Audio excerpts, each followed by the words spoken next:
Point out that the sun shines down its power to all the world and makes the wind blow strong as it will. I wonder how gentle rains can fall upon the land, so lovely earth can stay lovely still.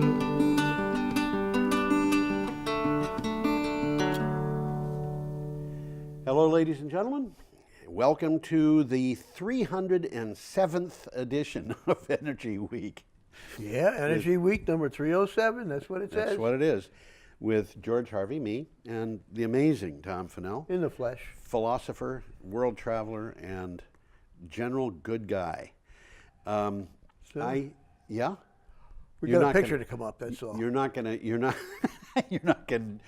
argue against the good guy I don't know, name. Anyway, I go to the internet every day, look up news, find out what I can about energy, climate change, nuclear power, what have you. Excuse me. And I put together 10 to 15 pieces, each of which gets a 50-word synopsis, 55-word synopsis, and a link to the original article. And I put those up on my blog, geoharvey.com, geoharvey.com. You can go there and look up the articles that Tom and I are talking about. They come from that blog. And this week, today being the 7th of March, we're starting on the 28th of February, which is a week ago today. And should we just go, Tom? Or well, do you have something to I say? generally mention that some of these things are really well worth reading. Oh, yeah. Yeah, so I try. I don't always succeed in reminding people of that. This week there were stories that we aren't going to talk about that we could do an entire show on. Oh, I bet. I bet. Yeah, I really bet. It's been something. But we could do an entire show on some of these stories. And the first one was one we probably could do it, and it's got a picture coming up. Absolutely could. And here we have a For picture those who don't know him, that's Patrick Leahy. Who is a senator from Vermont. He's a Democrat. When he was young, he served on the staff of another Vermont senator who happened to be a Republican. He talks about that. The title of this is Leahy Makes Urgent Call for Real Action on Climate Change. And if you go to this link, you can read his complete address, right? Which is worth reading. It is indeed. It takes about 20 minutes, and it's well. It is. Okay. Okay. The thing I'm going to read here is a quote directly from Senator Leahy. "The time for delay is over. In fact, our time is running out. Let this renewed vigor in addressing climate change brought about by the bold proposed Green New Deal be the catalyst for real change. And let's stand, as Senator Stafford and others did in 1986, to do it together." Now, that's a quote from him, and Senator Stafford was a Republican. Yeah. Well, he was a Vermont Republican. He was a Vermont Republican, yeah, and people in Vermont have a tendency to work together the way that people in Washington D.C. did at one time. At one time, they used to, yeah. You know, I used to really kind of admire Tip O'Neill and Ronald Reagan, who would have some real big disagreement, and then they'd get together and work things out. Yeah, they did, and they treated each other with respect. Although I remember Ronald Reagan saying that he thought Pac-Man, who was this little round thing that was running around a screen gobbling up money, was Tip O'Neill. But you know, Ronald Reagan had a sense of humor. This address by Leahy yes. points out that it is time to do something. Yes. Instead of talking about it, we got to do something. Yes. And we have very little time to do it. We have very little time. And he's absolutely right. Yep. He's right on the money there. And, you know, every time I read these things, I think to myself, the oceans are at the warmest temperatures they have ever been. We'll talk about that. We will. And that means, well, I'll save that until we get save it. Okay. That was from Vermont Biz. Well, basically he's saying it is time for us to study this issue and make recommendations to avert global disaster. That's his exact words. And, you know, the United States is going to suffer disaster. And The whole world will. yeah, but I mean, just Donald Trump should be paying attention because he's got beachfront property here. He had beachfront property. Why is it in the past tense? Well, I'm predicting. Oh, you are I'm predicting. predicting I think he's going to have because problems. it's Mar-a-Lago. I think technically it's below sea level already. I don't think it is. It can't be more than 10 feet above. No, it isn't. I think it's 5 feet above. It's right across the street from the ocean. Yeah. I mean, there's a beach right there. Yeah. And he's already had problems from ocean level rise at that place. He had a sinkhole in the road in front of Mar-a-Lago. And it And just of kind course, of... the water supply comes from underneath. So it's getting salt water into his water supply. You know, he's personally going to suffer. I think he will. Okay. He's got shorefront property all around the world. He does, yeah. And we'll talk about some of that, will. too. Let's move on here. Okay, our next piece is from Electric Light and Power. I got one from oh no, it is electric. Yeah, sorry about that. That's okay. Sorry about that. I got my notes confused. That's all right. Canadian utility planning hydrogen power generation project. This is interesting. It is, yeah. Together, Florida-based Joy Scientific and New Brunswick Power will deploy Joy Scientific hydrogen production systems in New Brunswick. The plan is to generate hydrogen with wind turbines, hydro, and nuclear power for net zero carbon operation. And We'll talk about this again a little in this show. I'm but seeing... hydrogen, in this case, produces the electricity instead of natural gas. Right. So there's no CO2. Yeah, and the hydrogen is manufactured using renewable power, although in this particular case they're talking about nuclear. You don't need nuclear. No, any source of power will do it. Any source of power Any will do source of power. And for those who don't know, hydrogen then produces water. it. Isn't that amazing? Yeah, No I knew CO2. that. Believe it or not, I knew that. Well, I'm Yeah, sure you burn- knew that. You burn hydrogen. Well, you burn wood and you get water. Well, you get CO2 too. You get a lot of carbon dioxide. A lot of other nasty stuff. Well, it depends upon how it's burned. Depends on the wood. Yeah, it does. Okay, should we move on? Yeah, I guess we do, because have all an I item. got here is another picture. We do indeed, and this is from Renewables Now. It's an interesting picture because it shows that you can have, and as far as I'm concerned, should have, solar and wind in the same location. Well, it makes perfect sense. We know that. The wind isn't interfering with the solar Well, not only that, but the wind power produces best when the sun is not shining much. And solar obviously requires the sunshine. So wind power produces less during the daytime when the solar is producing energy and more when the solar is not producing energy. Now you need grid ties. So the same lines, the same transmission lines, The same are serving dual transmission purpose. lines can serve both. Makes sense. And Makes sense. if you want, this is something that was pointed out to me by a guy who was developing energy in the Middle East. He said you can put in a big solar array, and then you need big transmission lines to the city, and big transmission lines cost a lot more than little transmission lines, and he said that is going to supply power during the daytime. Or if you have, for the same size solar array, you can put in a much smaller transmission line and build a town. and batteries. Oh, batteries. Okay, yeah, right. Absolutely. So you can deliver power over a longer period of time. Or, as I said, you can build a town. Yeah, you could build they're a town. They're talking about the Sahara. We call it the Sahara Desert, the Sahara Forest. The Sahara They're talking forest? about the Sahara Forest Okay. after they bring water back, Yeah, which they which can they'll do with solar. With what? Solar. With solar. Yeah, they can do that. Okay. People are thinking about some crazy stuff, but it isn't so crazy. Yep. So, Well, we got another one here, and it contains a question about what it means. Updated RPS will lead to more renewable energy generation in the U.S., and you're going to tell us what RPS means. No, you are. Oh. You tell us. Renewable Portfolio Standards. There you go. Okay. I didn't have it written down. So Sure. Oh, you didn't? I didn't have it in front of me. Oh, actually, I do. Look at that. Well, silly me. This is from Renewables Now. States with legally binding renewable portfolio standards account for 63% of electricity retail sales in the United States in 2018. Although no additional states have adopted an RPS policy since 2015, several extended their existing targets in 2018 or early 2019. The states are they're just saying we're going to do this faster. Yeah. We're going to do more, and we're going to do it faster.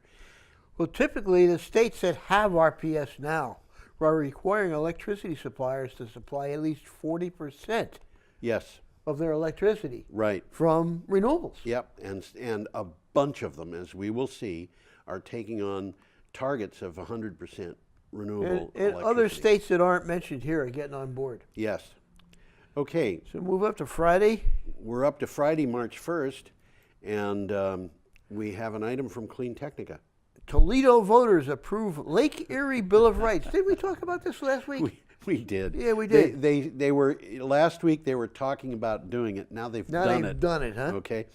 Voters in Toledo, Ohio, voted by 61% to 39% to approve the so-called Lake Erie Bill of Rights, a declaration that the lake, which supplies drinking water to Toledo and many surrounding communities, has the legal right to be protected from harm from human activity. Interesting way to look at things. Think about this for a second.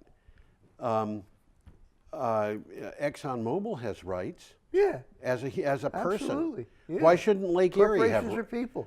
Yeah, absolutely. Why shouldn't Lake Erie have rights, or the Mississippi River, or the Connecticut River, or? Well, that's what this is all about. That's what They're it's all about. trying to prove that legal point, and so far they've been able to prove it.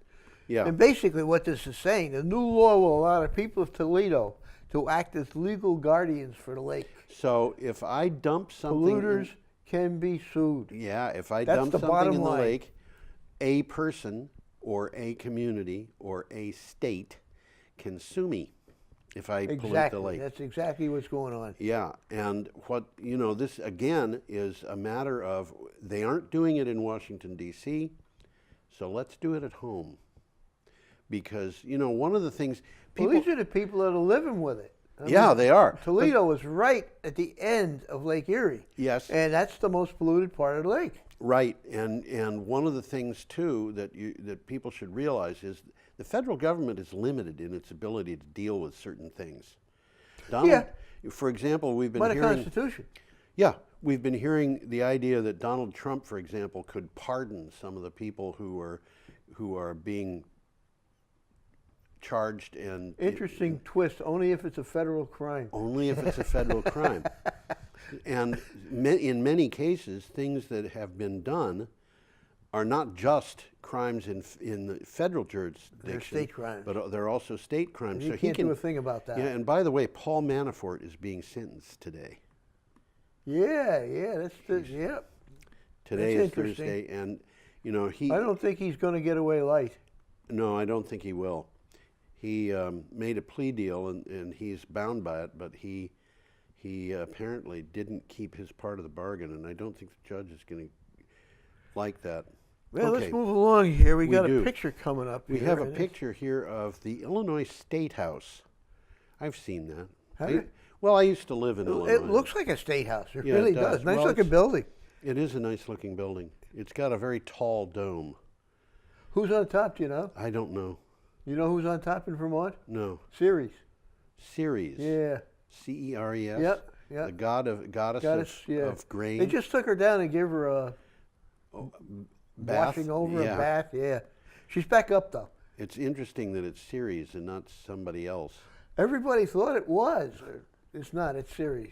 Definitely Ceres. Man. Which is, I think, representative of Vermont because it's always been an agricultural state. Always been agricultural, but not known for exactly for production of wheat or No, that's oats. true. So. But she's the goddess of agriculture. All agriculture. Okay, I'll buy that. All right. Aggressive clean energy bill would push Illinois to 100% renewables by 2050. Now you're supposed to say, and you'll tell everybody what Illinois is. Okay, Illinois is Illinois, the state of Illinois. An ambitious energy bill, the Clean Energy Jobs Act, has been introduced in both chambers of the Illinois legislature.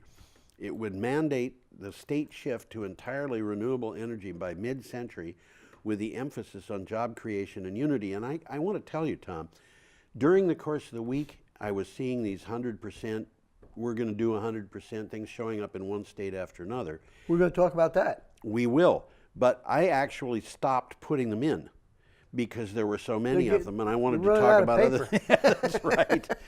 Running out of virtual paper. Okay, this is from the Energy News Network. That's the Illinois thing.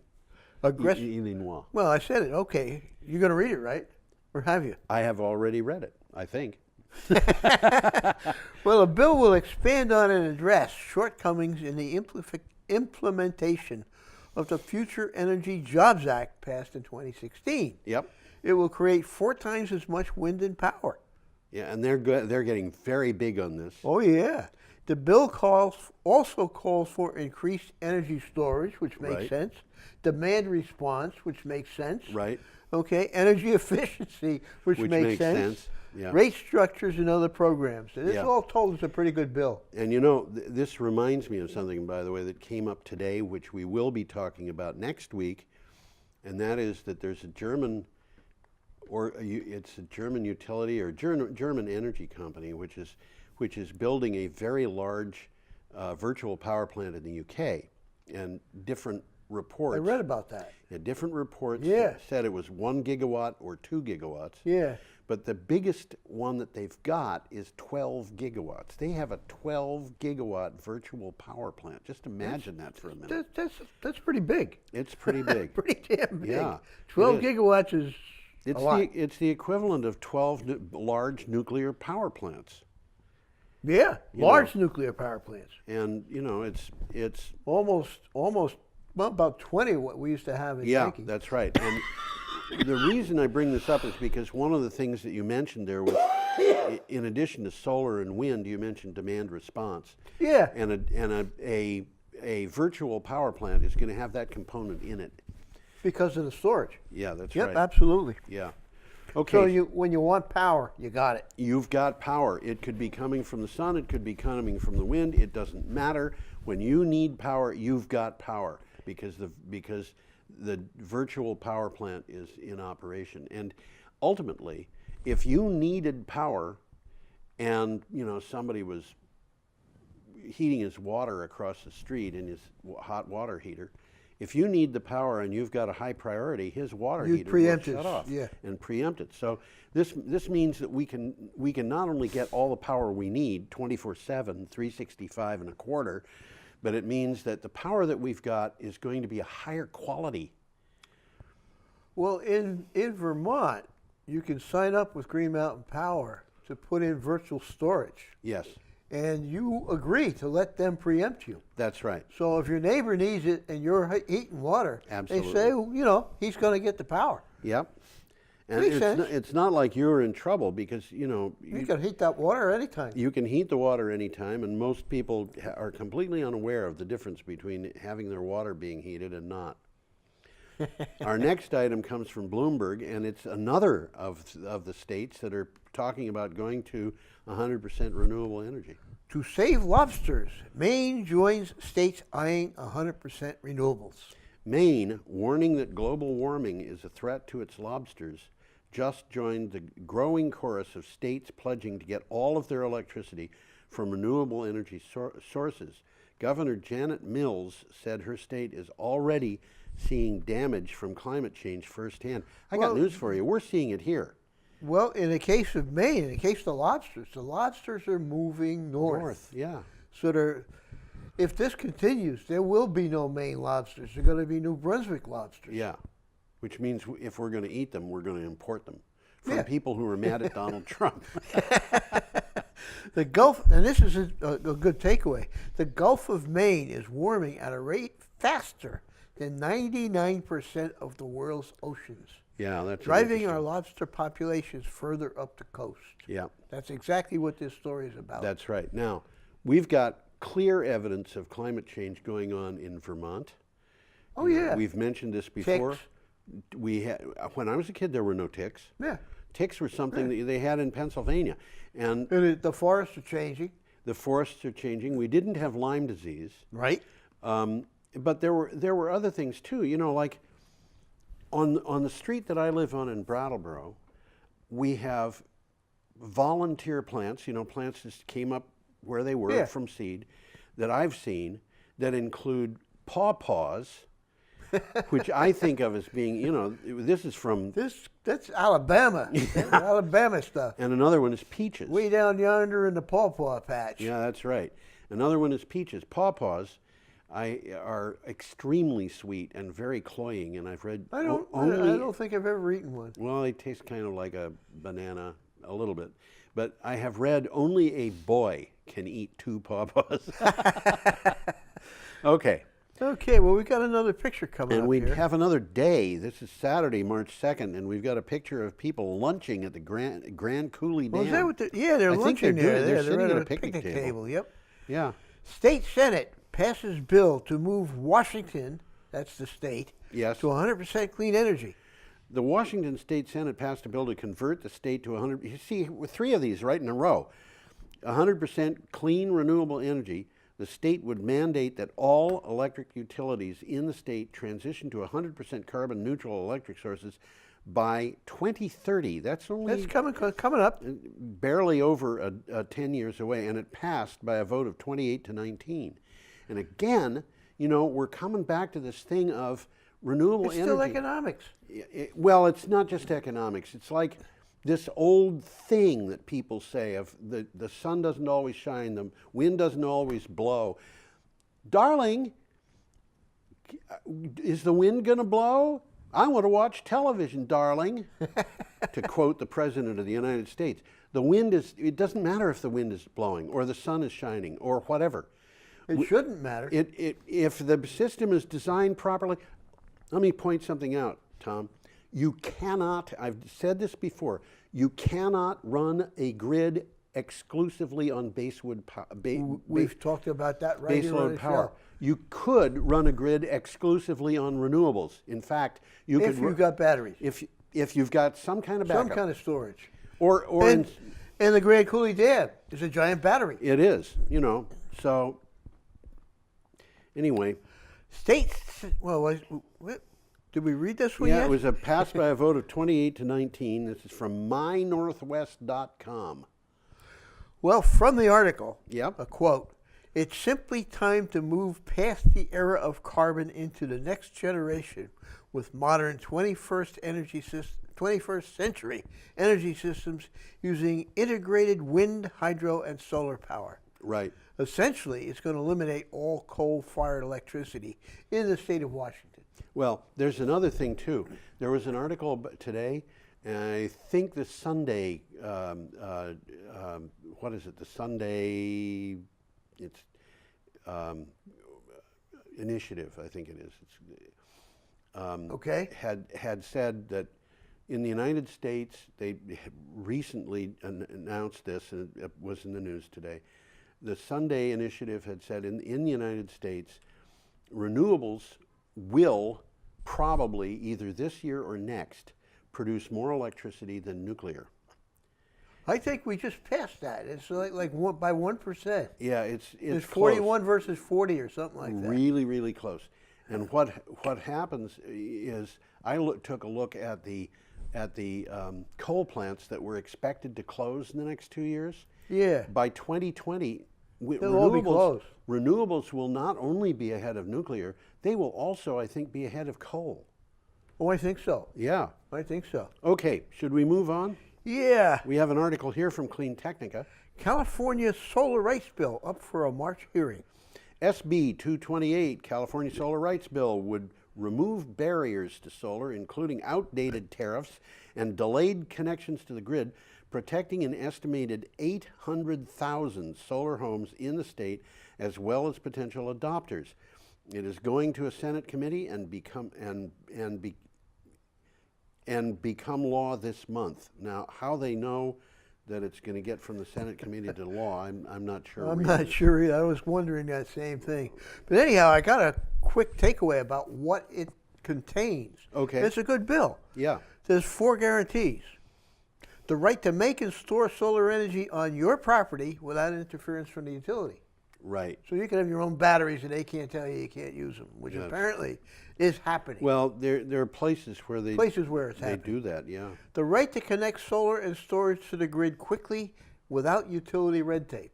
Yeah. Again, the utilities are in the business of selling power. They don't want you making your own. Well, you know, They try to make it difficult. most of them don't make their own power. That's true, too. And so it's just a matter of buying your They're power. buying it from somebody. Right.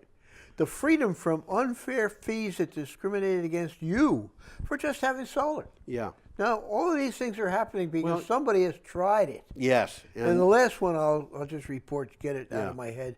It will also expand the ability to share extra energy with the grid and get a fair rate credit in return. Right. And in some places, the utilities have been saying, we don't want to have solar power on the grid. We want to charge people for having grid-tied solar, and that means the connect fee, instead of being $15 a month, will be $150, which is like, why would anybody have solar? So in California, they're taking action. They're taking action, yes. No, we got another picture coming up we here. do We've talked indeed. about these guys before, We too. have indeed, and this is from Renewable Energy Magazine. And that is the Navajo generating station. It sure is. And we've talked about it on more than one occasion here. A bunch of occasions. Plans to proceed with Navajo generating station decommissioning are welcomed by the Navajo community. This is actually It's kind got a of little important. bit convoluted here. It is. The Navajo community in northern Arizona cautiously welcomed an announcement by the owners of the failed coal-fired Navajo generating station that they are still moving to decommission the plant. They are still moving to decommission the plant this year. So the Navajo community is supporting this decommissioning. Well, as I said, it's convoluted. It is. Because the coal mine, I think that's owned by Peabody. Yes. And they closed it because they weren't making money. Okay? The coal plant is owned by the utility on land leased from the Navajo Nation. And between the two of them, there were about 800 people employed in those plants who were the Navajos work there. I mean, it's in their backyard. That's right. And so it was they can commute on a skateboard. It's a big deal because this means that there's a lot of people losing their jobs. Now, on the other hand, the flip side of that is the environmental damage, and specifically the human health damage that has been brought about by coal, has really been hard on the Navajo community. It has hurt them. So yeah. So it's like we're injecting, they're losing over here, they're gaining over here. That's right. People have been injecting money into their community, but it's been destroying their health. It's almost like that isn't money; it's some kind of drug. So the leadership of the Navajo are, as it said, cautiously welcoming that news. Well, we're up to Sunday. We got an interesting article here. March Very 3rd, interesting article. By the way, when you go to the geoharvey.com, if you want to get to one of these articles, you can click on the calendar there to get. Well, this is a good one because this guy is a never heard of him before. Yes. He's a very interesting thinker. He is. The grandfather of climate science leaves a final warning for Earth. This is from NBCnews.com. Walter Broker was the man who popularized the term global warming and first described the critical role of the world's oceans in the climate. Days before his death, he urged scientists to consider deploying a last-ditch solar shield to stop global warming. This is a little bit far-fetched, but basically he wanted to release a man-made volcano. Yeah.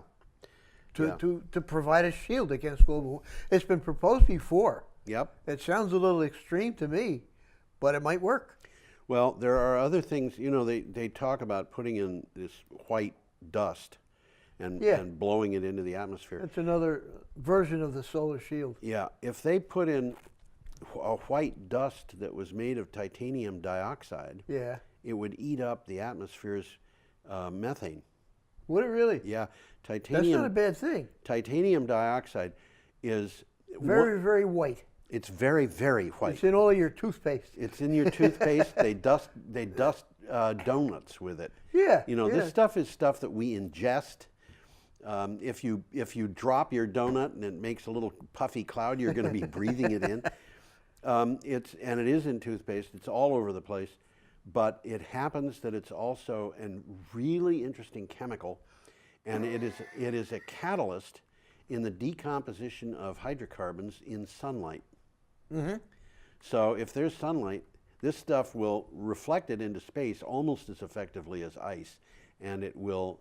So this sounds far-fetched, but it may not be as weird as it sounds. No, well, the reason why this came up was because there was a volcano in the Philippines that blew Mount up. Pinatubo. Yep. Yep, 1991. Yep, and it drove the world temperature down. By a degree.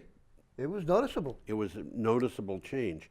We could undo the damage that has been done so far in climate change on a temporary basis. Well, he's talking By about blowing up a extreme volcano. solutions, and Yeah, it's he time is. to talk about extreme And, solutions. you know, At least consider that. we're at a point where we have delayed things so badly that we may have to do that.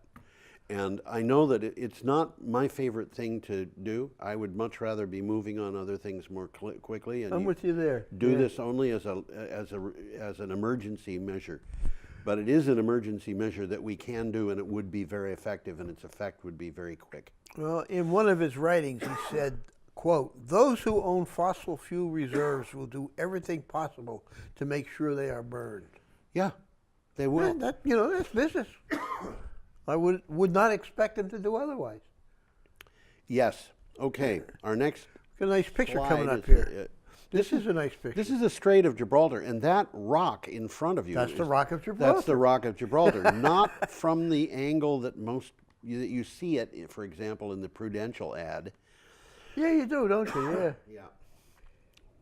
No, this is taken from land. Usually, you see, the Yes. view you get from the sea. And by the way, on the right side of the screen, near the water, you see what looks like a bunch of buildings, and that's because it is a bunch of buildings. It's the town. It's the town. The town of Gibraltar. Gibraltar. Yep. Which, by the way, is English, not Spanish. Well, the Spanish will disagree with you on that. Well, the British control it. The British have controlled it since it was deeded to the British in a war hundreds of years ago. Well, the Straits of Gibraltar are 9 miles across. Yep. So this submarine cable that they're talking about, and we'll talk about exactly that, will be probably 10 miles long. Yep. Read the title to that. Spain and Morocco sign interconnector deal. Okay. Spain and Morocco have signed an agreement on the construction of a power interconnector under the Straits of Gibraltar. The 700 megawatt line is due to be commissioned before 2026. Spain's 2 existing cables to Morocco are Europe's only electric interconnections with Africa so far. It's interesting, they're both 700 megawatts. Mm-hmm. So this is matching the other two. It's just matching them. It's probably because that's what the size that they've got on the shelf. You know, although I 700. don't think you get those You things on don't the get them shelf. on the shelf. I'm using that as a metaphorical. But, you know, there will be other interconnects. We're talking about, well, the Saudis are talking about an interconnection going from Saudi Arabia to Europe. And you know, I wouldn't be surprised if this article was wrong and there was an interconnect going from Asian Turkey to, well, that's not Africa, of course. Well, that's the other side of the Med, so they Yeah, probably avoided talking but they're about it. talking about taking power from Libya or Tunisia and sending that to Europe via Italy. So Yeah, there's a bunch they of are. these cables that People they're talking thinking, about. people Yep. talking about it. Okay, that was from Energy Reporters. Our next item is from Financial Express. Achieving Paris climate's target could add billions in fisheries revenue. You don't even think about that. No, you don't really. Achieving the Paris Agreement global warming target could protect millions of tons in worldwide fisheries catch, as well as billions of dollars in annual revenues for countries with fisheries, a study found. The study was published in the journal Science Advances. You know, Tom, I see the numbers flying by. They just go by, they go by. They're they go numbers. by. They're Yeah. numbers. And there have been numbers from people who are saying, we can't spend money on dealing with climate change. It'll cost $1 trillion a year. And whether that's true or not, I don't know. But I can tell you, climate change is probably the biggest business opportunity that's ever presented itself. Certainly for some, like the fisheries. Well, the fisheries, but the people who are making and installing solar panels, the people They're doing who are, okay. people who are making and installing wind turbines, the people who are making and installing, well, for example, submarine cables that we were just talking about, Absolutely. offshore wind, and it just goes on and on and on. And the numbers that I'm seeing that deal with climate change are much, much, much higher than the numbers that would be lost by paying for it. Well, you're looking at a bigger picture. Yes. They're basically looking at the oil companies. Yes. Yeah, we are. Or very important. And you know, years ago, somebody said to me, big wind. And I thought to myself, who is big wind? And I decided to look it up, and I found that the wind industry had never, and still to this day, has never manufactured more than $100 billion worth of wind turbines in any given year. That's all, makes all models worldwide. Now, $100 billion Sounds like a lot. sounds like a lot of money, so I said, is it? And I went to find out what companies made $100 billion worth of business a year. And I found, this being 2015, Only 2 or 3 companies. no, 63. Is it really? Yes. So there's a bunch of small manufacturers. No, these aren't wind companies. These are all companies of all types. Okay. So Misunderstood you. yeah, 63 companies, each of which by itself was bigger than the entire wind turbine industry worldwide. And who are these companies? Well, Koch Industries is one. And 21 of them were, out of the 63, exactly a third, were in the oil and gas sectors. So they're making money anyhow. They're making huge amounts of money, but they're threatened by wind turbines. Yeah. The wind turbines versus the fossil fuels, you're talking about a real David versus Goliath enterprise here, where you're talking about something very small, which is very threatening to a very big group of businesses that will probably, some of them, want to put it out of business. And we've got to get rid of the products that those 22 companies, including Koch Industries, are selling, because they're destroying our environment and our climate. Well, basically that's what this show's about. Yep. Interestingly, there aren't 22 anymore. Okay. There's only about 10, because the other ones, their incomes went down below $100 billion. And Koch Industries isn't on the list. Well, that's because everything's private. They don't. They're not publicly. They're not public, traded. but their information on what their revenues are has to be public, because they pay taxes. They pay. Well, we don't know what they pay. They probably don't pay any. Yeah. Yeah, okay. We got a picture coming up. We here. do indeed, and we're up to the 4th of March, which is a Monday, and there is an offshore wind farm. That picture. And that picture is, I think, taken from a piece of property owned by Donald Trump. I might be That's wrong. interesting. Well, that's what this article's about. And so it could be. that is the wind farm that he's complaining about. Well, it's ugly, isn't it? It's terrible. Look at that. It's awful. I mean, wouldn't you rather have a freighter going by? Or Absolutely. Or a sailboat. Well, sailboats, a lot of people love sailboats. But, you know. How a tiny offshore wind farm in Scotland could unseat a U.S. president. This is from Clean Technica. This Tina Casey, who is the author of this piece, is a woman who is a thinker, and her expertise is energy and military stuff. Okay. Okay. This is a kind of a difficult read, because you have to follow what she's talking about. But nevertheless, let me read what she said. Scotland's Court of Sessions ruled that Trump's company and the Trump Golf Course in Aberdeen are on the hook for the country's legal costs of his lawsuits to stop development of an offshore wind farm. So he lost the lawsuit. He lost the lawsuit, and now he has to pay their court costs. But the legal ramifications of the case go beyond that. And I have to say, it's not just this case. It's a whole bunch of stuff all over the world. Well, basically, Trump argued that the offshore wind farm, which I'll put up again so Yeah. we can see it, will spoil a view from his newly built golf club. Oh, I think Oh, that my goodness. It's sad. People go there just to see it. A review. Could you say that louder? I've got a note here which basically says that the course is losing money. Well, the The course course is has always losing been money, losing money. but the problem is that Donald Trump has got this relationship with foreign countries. And in the case of Scotland, it's an adversarial relationship, but nevertheless, it is a relationship. And that relationship is not legal under the Constitution for the President of the United States, according to the He article. doesn't care. Well, I don't think he does. Well, we're going to see how this shakes out. We do. I do know this, that my father's ancestors come from a place in Ireland called Kilkee. Okay. And Trump has a golf course in Kilkee. Yes. And he got into some sort of a deal where he wanted to build a fence so that the people from Kilkee couldn't walk onto his golf course. And he lost that one. They wouldn't let him build a fence. Oh, man. Wouldn't let him. You know, is that the same? Is it on the shore, that Yeah. golf course? Because Yes. I know that he's got a golf course in Ireland where he applied for a permit to build a seawall. That's what we're talking about. Okay. Yep. Why? Because the sea is rising.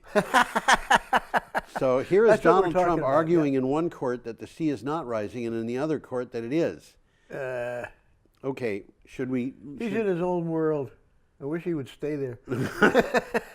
Well, okay. CBS News is our next thing. Okay, this came from CBS News. Yes, Climate change, what 10 presidents have known. and one president has not. A White House memorandum addresses, quote, the carbon dioxide problem, end quote, in straightforward terms. It warns of sea level rises that would sink New York City and Washington, D.C., not to mention Miami and Charleston and New Orleans. Produced by an advisor to President Richard Nixon, it is one of many... That was a while ago. It was a while ago.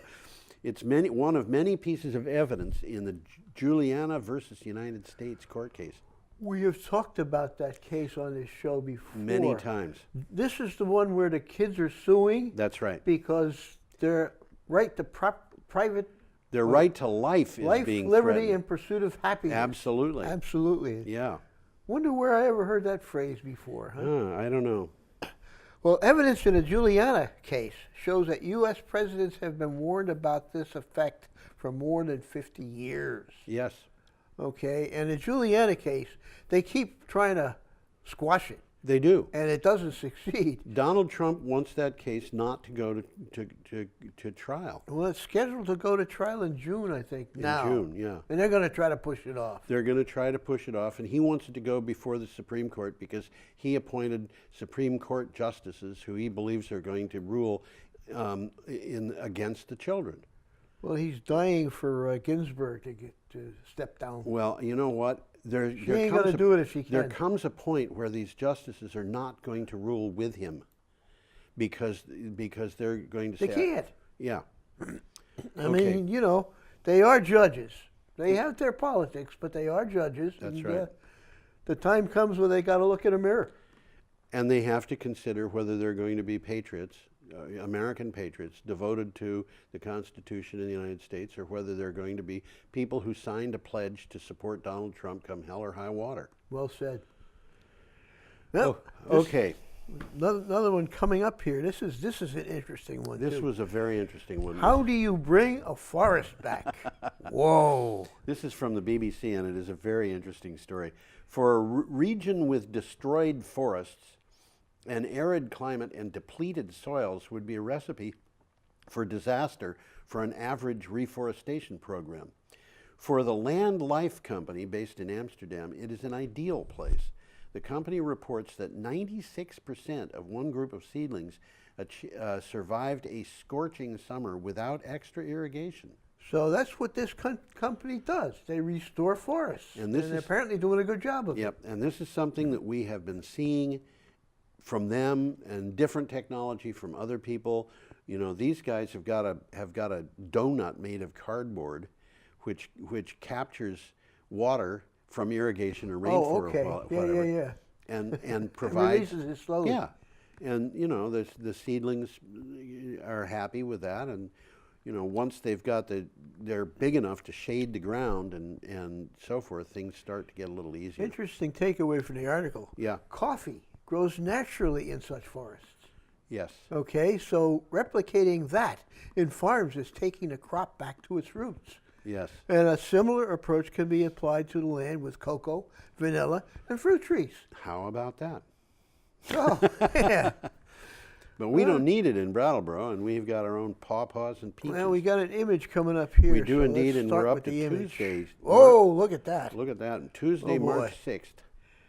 That is not the campfire we've been talking about. That is a campfire, according to the thing. The caption says it's a campfire. The campfire? Yeah. I thought it was a fire from 59 or something like Well, it might be the captions that. Well, it doesn't matter. It's a lousy fire. Terrible fire. No, I would not want to spend all eternity in that. California on fire. System controlling the state's wildfires has been overridden, and that's bad news. This is from Newsweek. The findings of a study published in the Proceedings of the National Academy of Sciences shows that a system normally dampening wildlife seasons is no longer has the same impact. The shift, scientists say, appears to be here to stay. This is a basic tipping point type of problem, and the tipping point has already been met years and years ago. That's where what they say. the rainfall that California gets in the winter and the snowpack that it gets in its mountains in the winter is not sufficient, regardless of what it is, That's exactly what's to changing. prevent the wildfires from happening during the summer. And the reason is because of climate change, partly because of climate change, partly because of other things that people It do. seems that the wildfire activity, instead of being driven by rainfall as it has been, Yep. is being driven by aridity Aridity. caused by elevated temperatures, Yes, irrespective of the precipitation levels. that's So right. something else is happening, and it's been happening for a long time. It's warmer, so the soil and the trees and so forth, the plants dry out They burn better. and they burn better. Moo. Yeah. Okay. Our next item is from Clean Technica. This is an interesting one. It sure This is how coal ends, with a whimper, not a bang. If anyone out there is wondering why President Donald Trump has been rather quiet on the topic of coal jobs the last few months, you can just take a look at Westmoreland Coal Company, one of the biggest coal producers in North America. Well, it was until recently. It went broke. Well, they declared bankruptcy in October. And they have already arranged that the miners who are suffering from black lung disease and They're not going to get benefits. they're not going to get the benefits No, anymore. because And they're trying to sell what's left of their operation. and their federal benefits have been eroding under President Trump, who has been claiming to support them. So these the guy's miners, retired. You know, what does he need benefits for? yeah, absolutely. Why does he need benefits?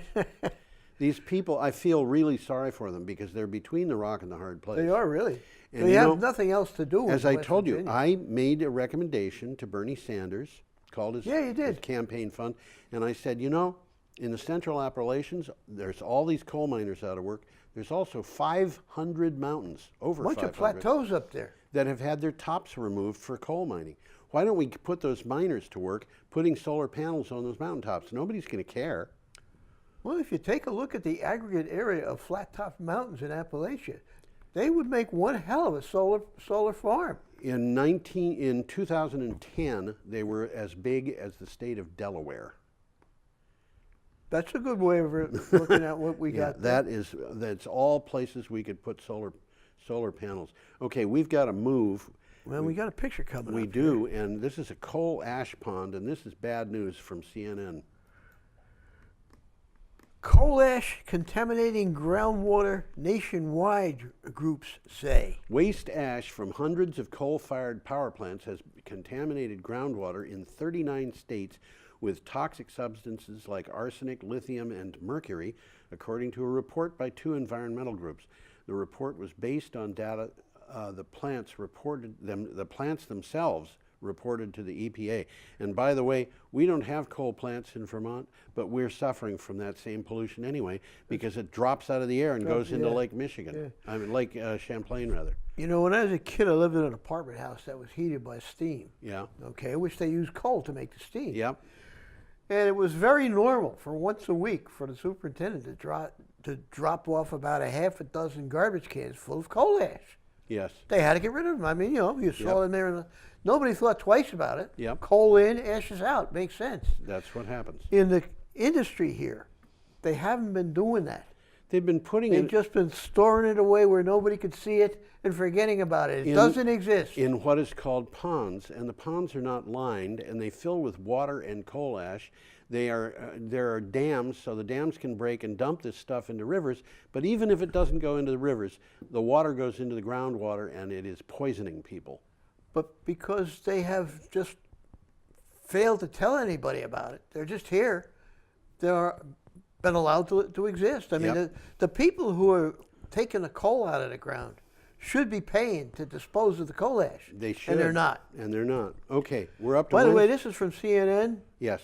And I've mentioned before, CNN often has some pretty good videos on their website. Yes. And there's an interesting 6-minute video here about coal ash ponds. And a woman who's suffering from the She's part of this story. The story is being told from her viewpoint. Yep. Okay. It's an interesting, interesting movie. We're up to Wednesday, March 6th. Last day. And we have an item from UMass Lowell. Yeah, we do. Researchers discover efficient way of producing hydrogen to power electric cars. Remember hydrogen? Well, we talked about it before. This is about apparently a different way to produce the hydrogen. This is very cute. I like this. This is the one that uses rather radical cobalt to absolutely. A team of researchers from the chemistry department of the University of Massachusetts Lowell has found a way of safely, cleanly, and efficiently producing hydrogen gas that can be used to power the next generation of electric vehicles. Well, Lowell's right down the road, isn't it? Not that far. Go down to Route 2, turn left. Yeah. Yeah. That's right. This is not just electric cars. There's all kinds of stuff that you can do with hydrogen if you can get it cheaply. Hydrogen is kind of expensive, and it is difficult to store. Well, that's what they say here in the article. But hydrogen burns completely clean. Yeah, absolutely. Produces no carbon dioxide, only water. Yep. And you don't have to burn hydrogen to generate electricity. You can use it in a fuel cell. That's right. Okay, our next... Well, let me just finish, because we got more here. We got time to say it. Hydrogen fuel technology is still not used universally because of safety concerns about its highly flammable nature. Putting it in a car is kind of scary. Well, yeah, putting gasoline in a car is kind of scary. I don't know. A little bit worse than gasoline. I don't know how many times I've been going down the road and suddenly come across a car that was just engulfed in flames. Well, hydrogen is worse than carrying gasoline, and that's the problem with hydrogen cars. No. But what's interesting about this process is it doesn't store hydrogen gas. It makes it on demand. Yes. And you don't have to replace, well, you replace a canister. Yes. Like every 300 miles, just like you would replace your gas tank. Yeah. So it's an interesting concept. Okay. Our next item is from oilprice.com. Top BP manager, a quote, "We should take climate change seriously." I'm going to say that again. Top BP manager, we should take climate change seriously. Companies in the world and the gas and oil industry need to start tackling in earnest climate change. Spencer Dale, group chief economist at the supermajor BP, told the Washington Post in an interview, quote, "All the climate arguments are real, urgent, and important," end quote. We got to start looking at them. We got to start doing something. Now, this is By the way, BP, for those who don't know, it is British Petroleum. British Petroleum. Big outfit. This is one of the, what they call the super majors. It Absolutely. is one of the biggest petroleum companies in the world. And I want to read that quote again. All the climate arguments are real, urgent, and important, end quote, according to the Spencer Dale, who is the chief economist at BP. And you would better believe that the longer the industry in the world wait until they start addressing carbon emissions, the more draconian changes the global economy will see in the future. Right, and we should tell people draconian, that means like Joseph Stalin or... Like dragons. Well, it's actually named after a person whose name was Draco. Oh, yeah? Yeah, who was a tyrant. And it means that the farther we go down this road, the more like tyrants we're going to have to be in order to get people That's to change. what it means. That's what we, as I've said on this show today, we got to really start paying attention. We do. We can talk about it all we want to. It's time for action. It's time for action. And we got a nice picture coming up here. We have an item from the Natural Resources Defense Council. More utilities make big commitments to climate action. This is an interesting story. It is. Mid-American Energy will sell electricity generated from 100% renewable energy by 2020. By 2020, they will be the first in the nation. That means they've got less than 10 months to do this. They're working on it right now. They're working on it. That's right. And Mid-American Energy, by the way, is owned by Berkshire Hathaway, which in turn belongs to, is guided by Warren Buffett, one of the richest people in the country.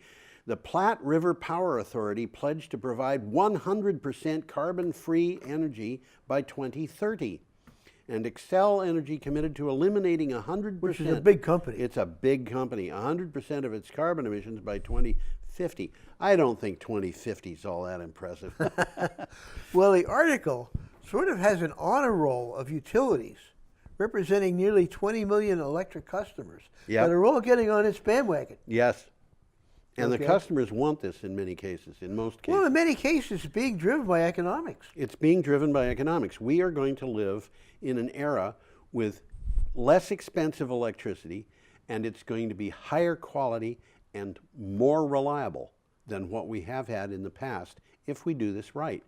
And if we wait too long... I don't see how we can't. We can't afford not to do it right. Yeah, and if we don't do it, if we don't get on the job of doing it and actually do it, then we're going to have to do it fast, and that means doing it wrong. Well, a takeaway from the article, the nation's policymakers must act immediately to establish a set of strong and ambitious climate policies that will propel us on a path toward limiting the worst aspects of climate change while creating jobs and growing the economy. Right. Bingo. Right. That says it all. Did we talk last week about Dianne Feinstein and the kids who confronted her about this? I don't know if we did, but we got about a minute left. Why don't we talk about it again? A bunch of kids visited Dianne Feinstein. And she dissed them, didn't she? Well, she said, you know, they were saying we've only got 12 years to do this. And she said it can't be done in 10 years. And what she's saying is, you know, the government of the United States is just... You know, the wheels of justice are slow, but they grind extremely fine.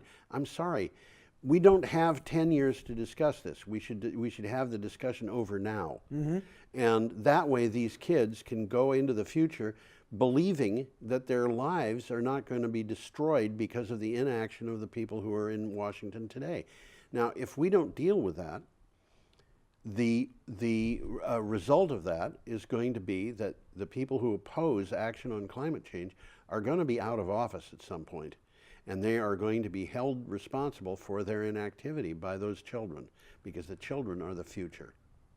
Well, we're seeing, how would you say, parallel stories on these developments. We sure are. The young generation is getting involved in this. And it's very good that they are. Yeah, we have to say goodbye. We're at about that time, so See you let's later. say goodbye. Come back next time.